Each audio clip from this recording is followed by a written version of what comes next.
Hey guys, today I'm going to show you how to make a fantastic brunch cake in the form of my raspberry almond cake. I love this recipe because the crumb of this cake is so light, it's so moist, and flavored with just the right amount of almonds and raspberries. It's also a cinch to put together. My kind of recipe. Let me show you how to make it. So you want to begin by taking a cup of softened butter and place it in the bowl of an electric mixer. To that, you're also going to add 7 ounces of almond paste.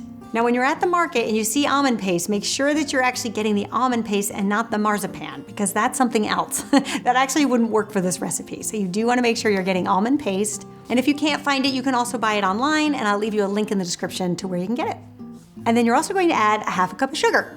You can beat that all together just until it's light and fluffy, and you can scrape down the bowl as needed.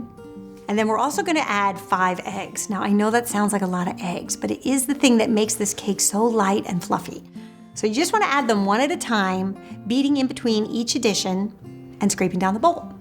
And then you're also going to add a half a cup of ricotta cheese. So I find that ricotta cheese also makes a really great texture for a pound cake like this. So a half a cup is all you need.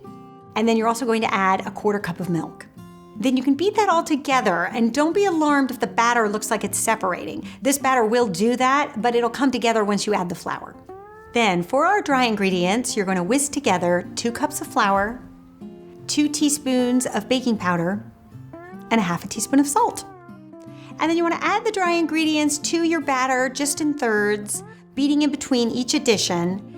And you will end up with a very thick, dense batter. But don't worry, this will actually create a really nice fluffy cake. Because remember, we have 5 eggs in this batter, so it will rise up. And then I like to bake this cake in an angel food cake pan with a removable bottom, but you could also bake this in a cheesecake pan or just a regular cake pan. Just make sure it's sprayed with some baking spray. And then because the batter is so dense, I actually think it helps to scoop it out with an ice cream scooper. That way you can make sure that you're creating an even layer. And then just go in with a spatula and smooth it all out. And then you're going to top with 6 ounces of fresh raspberries and 2 tablespoons of raw slivered almonds. Then you're going to bake this cake at 350 degrees Fahrenheit for anywhere from 55 minutes to an hour. The cake will start to turn golden brown and rise up. Then you want to allow it to cool completely, and then you can put it on a cake stand, dust it with some powdered sugar, and you will have one delicious brunch cake to serve to your guests.